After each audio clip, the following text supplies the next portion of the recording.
Good morning, students. So today we are going to discuss about a new chapter, that is chapter number 14 of your NCERT textbook, and that is ecosystems. So what is this slide presentation content is out there? First of all, some basic definitions, types of ecosystems, stratification, a basic thing what we need to know while studying ecosystem, the structure and function of ecosystem. So let us move ahead. First of all, let me introduce myself. I am Ankesh Singh. I am a biology teacher of yours, and you can reach me at this Gmail ID if you want to clear any sort of doubts. Now let us study. The first thing what do we get to know about the ecosystem is what? We have a general idea about the ecosystem from beforehand, but we must have a clarified definition for it. So what is ecosystem? It is generally the interactions between the eco means the biological world, the living world. So it is basically the interaction between the living organisms or the biological world. This term was first coined by A.G. Tansley. He was one of the greatest scientists of those times, and he coined the term ecosystem. Now the types of ecosystem. What are the different types of ecosystem? One, it can be either artificial ecosystem, which are mainly made up of human beings like crop field, aquarium, and all those things. Or it can be a natural ecosystem like the terrestrial ecosystem or the aquatic ecosystem. Now what is a terrestrial ecosystem? Terrestrial ecosystem means which takes place in land. As we know that the earth is divided into two different categories, the land and the water. So the ecosystem which is found on the land is known as terrestrial ecosystem. It is classified into forest, grassland, and different kind of things. On the other hand, aquatic ecosystem can be differentiated into two different types, that is freshwater ecosystem and saltwater ecosystem. The freshwater ecosystem are those ecosystem in which generally we see like ponds and lakes. All these things are freshwater ecosystem. On the other hand, big water structures like ocean, sea, these contains the saltwater ecosystem. These are the few examples what I have said just now, and these are the different forms of these ecosystems. As you can see, the crop field and the aquarium are made by us. So it is a man-made or artificial ecosystem, whereas forest and desert and these things are made by nature itself. So these are natural ecosystems.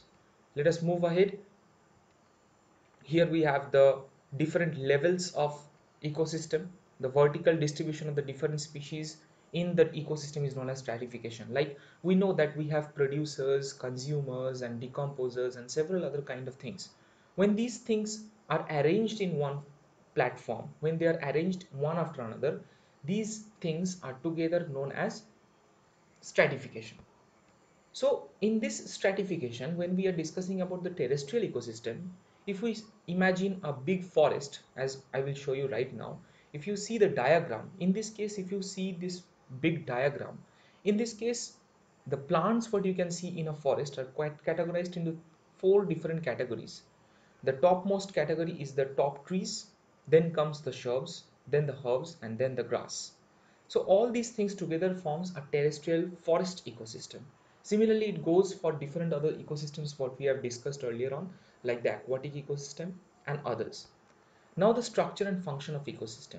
First of all, the structure and components of this ecosystem are what? Biotic and abiotic components. I have said earlier on also that it is an interaction between living organisms, but it is the interaction of living organisms along with I'm saying it again, along with the interaction of living organisms along with some other non-living components of the ecosystem, like the abiotic and the biotic components here.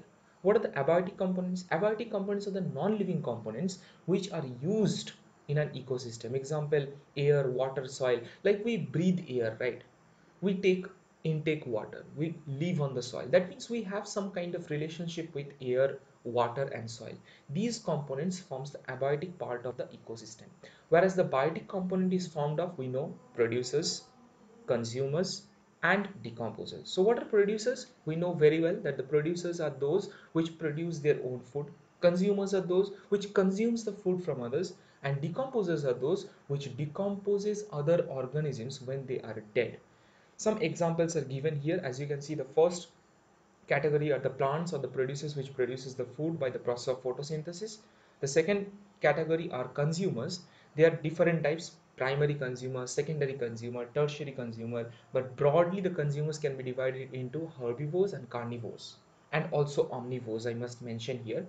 The carnivores are those which eats flesh, herbivores are those which eats herbs or plants, and omnivores are those which eats both of them. Example, the humans, they eat both of them. They eat herbs, that means the plants, they eat animals like chicken and all these things. So they are called omnivores. Another example of omnivores are bears. They also eat plants as well as animals. The last one is the decomposers, the bacteria, the fungi, which decompose a complex substance after their death. After this, what we need to know are the major functions of the ecosystem. What are the major functions of the ecosystem? Why are we studying ecosystem? We are studying ecosystem to understand these four things. First one, the productivity. Second one, decomposition.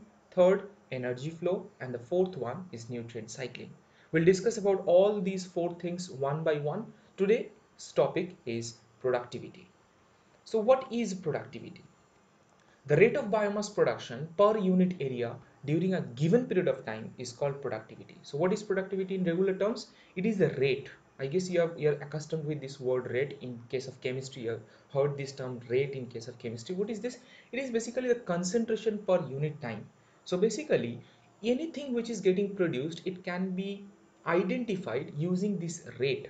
So it is the rate of biomass production per unit area in a particular period of time. Let us suppose we are considering a single tile which is 1 meter by 1 meter. So what is the area? 1 meter square. So in that 1 meter square, the amount of biomass that is produced, let us suppose in a 1 year of time, that is called productivity. So what is productivity? It is the amount of substance or the amount of living substance produced in a particular area in a particular period of time. That is known as productivity. Now this productivity is measured either in terms of weight, having a unit gram to the power minus 2, that means per gram square, or it is calculated in the terms of energy like kilocalorie per meter square. Okay, it is used, what is the use of this productivity? It is used to compare different ecosystems. There are two different types of productivity. Number one, the primary productivity. It is the amount of biomass produced per unit area in a given time period by plants during photosynthesis. So the primary productivity is totally dealing with the producers. I'm saying it again, primary productivity is totally dealing with the producers. That means they are dealing with the producers, means they are totally interrelated. We used to calculate the amount of biomass produced by the plants in a particular area in a particular time, and that is known as primary productivity. Now after the producers, who comes? The consumers. Now these consumers, when they produce any kind of organic matter inside their body, like after taking the food, whenever we are synthesizing any kind of substances inside our body like different proteins and carbohydrates and fats, all these things comes under the secondary productivity. So let us take a small visualization effect of this productivity thing. The solar energy is released, the plants takes the solar energy. Using this solar energy, they do photosynthesis, they produce food. Now this food is used in two different things. First of all, it is used to carry out the plants itself physiology, and the second thing, this excess food is stored in the form of fruit. So the amount of fruit that is produced, that is known as productivity, and the amount of food that is used by the plant for its cellular work is known as R, or respiration, and the amount of total food, that is NPP and R together which is formed, is known as GPP. So if anyone asks you what is net primary productivity or productivity, then you can say that the food which is produced by the plant, a portion of that food is used by the plant and the rest of it is left out. The left out portion is known as productivity, the used portion is known as respiration, and the total thing which is produced is known as gross primary productivity. So finally, in this session, what we have studied about the ecosystem, the basic of ecosystem. We have studied about the components of ecosystem, that what are the components. We have studied about biotic components and abiotic components, and we have studied about producers, consumers, decomposers. We have studied about all those things. We have a presumptive idea, so I'm not extending it much. And finally, we have studied about one of the most important function of the ecosystem, that is productivity. So this sums up today's video lecture. So hope to meet you in the next session. In this session we have studied about these small things. Hope you understood everything. If you have any doubt regarding all these things, just free feel to just contact me and ask about your doubts. And till the next time, thank you.